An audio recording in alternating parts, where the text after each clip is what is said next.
നമ്മളൊരു ഒരു ഡെപ്യൂട്ടി കളക്ടറെ നടപടിയൊന്നും എടുക്കുകയല്ല ചെയ്തിട്ടില്ല. അന്വേഷണ വിധേയമായി ഒരു ആരോപണം കിട്ടിയപ്പോൾ പ്രാഥമികമായിട്ട് ആരോപണം അന്വേഷിക്കുക ഉള്ള ഒരിട വന്നപ്പോൾ ഓൺലൈൻ രേഖകൾ പ്രകാരം കുറച്ച് ബോധപൂർവമായിട്ടുള്ള ഡിലേ ഈ കാര്യത്തിൽ ഉണ്ടായതായിട്ട് തോന്നുന്ന ഒരു വിഷയമാണ്. നേരത്തെ ഫോം നമ്പർ 5-ൻ്റെ പിന്നെ സാങ്ഷനുമായി ബന്ധപ്പെട്ട് ഹൈക്കോടതി തന്നെ കോൺക്രീറ്റ് ആയിട്ടൊരു ഓർഡർ പറഞ്ഞതാണ്. അതിനുശേഷം 6ലേക്ക് കടന്നു.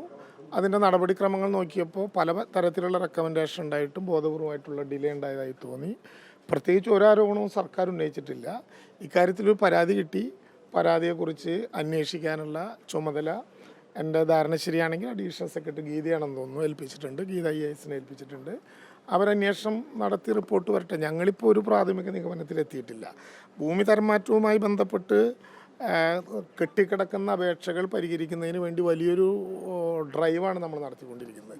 നേരത്തെയും കണ്ണൂർ ഒരു ഡെപ്യൂട്ടി കളക്ടർക്കെതിരായി തരം മാറ്റവുമായി ബന്ധപ്പെട്ട് കൂടുതൽ അപേക്ഷകൾ കെട്ടിക്കിടക്കുന്ന സംഭവവുമായി ബന്ധപ്പെട്ടൊരു സസ്പെൻഷൻ ഉണ്ടായിട്ടുണ്ട്. അതിൻ്റെ നടപടി ഉണ്ടായിട്ടുണ്ട്. കോടതികൾ തുടർച്ചയായിട്ട് ഇടപെടുകയാണ്. അത്തരമൊരു സാഹചര്യത്തിൽ പരാതി കിട്ടിയപ്പോൾ പ്രാഥമികമായിട്ടുള്ള ഓൺലൈൻ പരിശോധനയിൽ ഒരു ഡിലേ ഉണ്ടായിട്ടുണ്ട്. അത് ബോധപൂർവമായിട്ടുള്ള ഡിലേ ആണെന്ന് സംശയിപ്പിക്കപ്പെടാവുന്ന വിധത്തിൽ കണ്ടമാനം കാലതാമസം എടുത്തിട്ടുണ്ട്. വിഷയത്തെക്കുറിച്ച് അന്വേഷിക്കട്ടെ. അല്ലാതെ ആരോപണം ഉന്നയിക്കപ്പെട്ടതിനെക്കുറിച്ചിട്ടൊരു ഡീറ്റെയിൽസും എനിക്കിപ്പോൾ പറയാൻ പറ്റില്ല. അതൊരു പരാതി മാത്രമാണ്. പരാതിയെക്കുറിച്ച് അന്വേഷണം നടത്തിയിട്ട് ഏതെങ്കിലും വിധത്തിലുള്ളൊരു നിഗമനത്തിലെത്താൻ പറ്റൂ. ഇപ്പോൾ ഉള്ളത് ഒരു നടപടിയല്ല. ഇപ്പോൾ ഉള്ളത് അന്വേഷണത്തിൻ്റെ ഭാഗമായിട്ടുള്ള ഒരു സസ്പെൻഷൻ. അവർ പറഞ്ഞ ഏതെങ്കിലും തരത്തിലുള്ളൊരു അഴിമതി കാണിച്ചെന്ന് തെളിയിക്കാൻ കഴിയുമെന്നൊക്കെ വെല്ലുവിളിയൊക്കെ നടത്തിയിട്ടുണ്ട്. അതൊക്കെ അവരുടെ ഇഷ്ടമല്ലേ. അല്ല, പരാതി കിട്ടിയവൻ്റെ ജാതിയും രക്തവും ഗ്രൂപ്പും ഒന്നും നമ്മൾ നോക്കേണ്ട കാര്യമില്ല. പരാതി കിട്ടി. പരാതിയെക്കുറിച്ച് പ്രാഥമികമായിട്ടുള്ള അന്വേഷണം നടത്തുമ്പോൾ ഓൺലൈൻ ഇപ്പോൾ വളരെ ക്ലിയറാണ്. ഓരോ മിനിറ്റിലും നിങ്ങൾ എന്ത് ചെയ്തു എന്ന് ഓൺലൈനിൽ കാണാം. ആരൊക്കെ നൽകിയെന്നും എന്തൊക്കെ രേഖകളാണെന്നും എത്ര ഡിലേ ഉണ്ടായിട്ടുണ്ടെന്ന് നമുക്ക് കാണാം. കുറച്ച് കൂടുതൽ ഡിലേ ഉണ്ടായ സാഹചര്യം ഉണ്ടായി. കെട്ടിക്കിടക്കുന്ന കേസുകളിൽ തരം മാറ്റത്തിന് അധികമായി സമയം കൊടുക്കുന്ന ഒരു ഗുണകരമായ കാര്യമല്ല. തീരുമാനം വളരെ പെട്ടെന്ന് എടുക്കേണ്ട കാര്യങ്ങളാണ്. അത് സംബന്ധിച്ചൊരു അന്വേഷണം നടക്കട്ടെ, അതിന് ശേഷം പറയാം. നടപടിയല്ല ഉണ്ടായത്. അങ്ങനെയല്ല, അന്വേഷണ വിധേയമായിട്ടാണ് സസ്പെൻഷൻ. പ്രാഥമികമായിട്ട് ഓൺലൈനായിട്ട് ഇപ്പോൾ രേഖകൾ പരിശോധിക്കുക. നിങ്ങൾ ആര് കൊടുത്ത അപേക്ഷയുടെയും നമ്പർ കിട്ടിയാൽ നമ്മുടെ കയ്യിൽ നോക്കുന്ന NICയുടെ പോർട്ടൽ വെച്ച് വളരെ കൃത്യമായിട്ട് അത് ആരംഭിച്ച ജന്മം കൊണ്ട് അപേക്ഷ ഒറിജിനേറ്റ് ചെയ്ത സമയം മുതൽ ഇതുവരെയുള്ള സമയം പരിശോധിക്കുമ്പോൾ നല്ല ഡിലേ ഈ കാര്യത്തിൽ കാണുന്നുണ്ട്. പല വിധത്തിലുള്ള അന്വേഷണം. 10 സെൻറ്റ് സ്ഥലമാണെന്നാണ് എൻ്റെ ധാരണ. ഒരു വീടുള്ള സ്ഥലമാണ്. മറ്റു വിശദാംശങ്ങളൊന്നും നമുക്കിപ്പോൾ അറിയേണ്ട കാര്യമില്ല.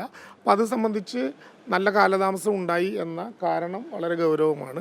കാലതാമസം ഉണ്ടായ കേസുകളിൽ പല വിധത്തിലുള്ള നടപടികൾ നേരത്തെ എടുത്തിട്ടുണ്ട്. കണ്ണൂരിലൊരു ഡെപ്യൂട്ടി കളക്ടർ ഇതിനു മുമ്പ് സസ്പെൻഡ് ചെയ്തിട്ടുണ്ട്. വിശദീകരണം ചോദിച്ചിട്ടുണ്ട്. താക്കീതുകൾ ഉണ്ടായിട്ടുണ്ട്.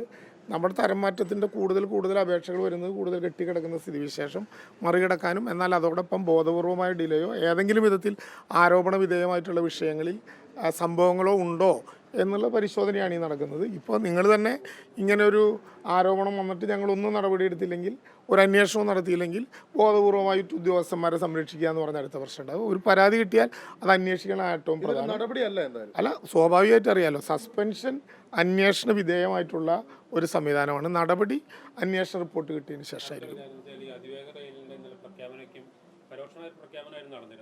കേരള സർക്കാരോ റവന്യൂ ഭൂമിക്ക് ഏറ്റെടുത്തോളം പ്രധാന ഉത്തരവാദിത്തം അങ്ങനെ വല്ല നടപടി നടന്നിട്ടുണ്ട്? കേരളത്തിൽ വേഗതയിൽ യാത്ര ചെയ്യാനുള്ളൊരു അവസരം ഉണ്ടാകണമെന്നും അതിവേഗത്തിൽ യാത്ര ചെയ്യാൻ ഏറ്റവും കുറഞ്ഞ പാരിസ്ഥിതിക ബുദ്ധിമുട്ടുകൾ ഉണ്ടാക്കുന്ന ഒരു സംവിധാനം തന്നെ വേണമെന്നും ദീർഘകാലമായിട്ട് കേരളം ഉയർത്തിക്കൊണ്ടിരിക്കുകയാണ്.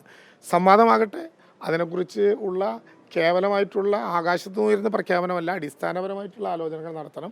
സർക്കാർ ഇക്കാര്യത്തിൽ ചില ആലോചനകളുമായിട്ട് മുന്നോട്ട് പോകുന്നുണ്ട്. അതുമായി ബന്ധപ്പെട്ട ചില സജഷൻസ് ഉണ്ടാക്കാൻ ശ്രമിക്കുന്നുണ്ട്.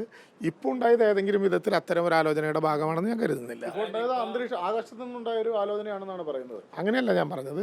ഒരാശയം ദീർഘകാലമായി നമ്മുടെ മുമ്പിലുണ്ട്. ആശയത്തിനോട് വിവിധങ്ങളായിട്ടുള്ള പ്രതികരണങ്ങൾ ഉണ്ടായിട്ടുണ്ട്.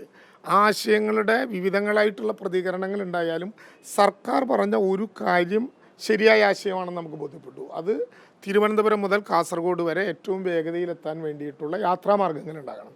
അതിന് ഏറ്റവും ജനങ്ങൾക്ക് ബുദ്ധിമുട്ട് കുറഞ്ഞ വഴി ഉപയോഗിച്ച് തന്നെ അത് നടത്തണം എന്നാണ് സർക്കാരിൻ്റെ ആഗ്രഹം. ആശയം സർക്കാർ മുന്നോട്ട് വെച്ചു. ആശയം ശരിയാണെന്ന് ഇപ്പോൾ എല്ലാ ഭാഗങ്ങളിൽ നിന്നുള്ള അഭിപ്രായ പ്രകടനങ്ങൾ വന്നിരിക്കുന്നു. ഇതും ഞങ്ങളുടെ മുമ്പിൽ ഡോക്യുമെന്റുകൾ കണ്ടിട്ടില്ല. എന്താണ് അദ്ദേഹം ഉന്നയിച്ചതെന്ന് അദ്ദേഹം തന്നെ അദ്ദേഹം പറഞ്ഞ പ്രധാനപ്പെട്ട ഇത് ഓൺ ചെയ്യട്ടെന്നാണ് സ്റ്റേറ്റ് കാത്തിരിക്കുന്നത് അല്ലേ? അങ്ങനെയല്ല ഞാൻ പറഞ്ഞത്. ഞങ്ങളിത് ഓൺ ചെയ്തു നേരത്തെ. ഈ ആശയം ഞങ്ങൾ മുന്നോട്ട് വെച്ചു. ഈ ആശയത്തെക്കുറിച്ച് വ്യത്യസ്തങ്ങളായ പ്രതികരണങ്ങൾ കേരള രാഷ്ട്രീയത്തിലുണ്ടായി. സിൽവർ ലൈനുമായിട്ട് ഇപ്പോൾ മുന്നോട്ട് പോകുന്നില്ല എന്ന് ഞങ്ങൾ നേരത്തെ പ്രഖ്യാപിച്ചു. പക്ഷേ അതിവേഗത്തിൽ യാത്ര ചെയ്യാനുള്ളൊരു സൗകര്യം ഉണ്ടാകണം എന്ന കാര്യത്തിൽ രണ്ടഭിപ്രായം കേരളത്തിലെ ഗവൺമെൻറ്റിനില്ല. ഞങ്ങളും ചില ആശയങ്ങൾ ഉന്നയിക്കപ്പെട്ടിട്ടുണ്ട്. അന്തരീക്ഷത്തിൽ ചില പുതിയ ആശയങ്ങൾ ഉന്നയിക്കപ്പെടുന്നുണ്ട്. ആശയങ്ങളെല്ലാം കൂടി വരട്ടെ. ഈ അതിവേഗത്തിലെത്തണം എന്ന കേരള ജനതയുടെ സ്വപ്നം ഏറ്റവും കുറഞ്ഞ പാരിസ്ഥിതിക ആഘാതങ്ങളും ഏറ്റവും കുറഞ്ഞ പ്രയാസങ്ങളും ഉള്ള വിധത്തിൽ നടപ്പിലാക്കണം. അല്ല, ഇതിനകത്ത് ഒറ്റ കാര്യമുള്ളൂ. ഇന്നലെ വളരെ സ്പെസിഫിക് ആയിട്ടാണ് അദ്ദേഹം അത് അവതരിപ്പിച്ചത്.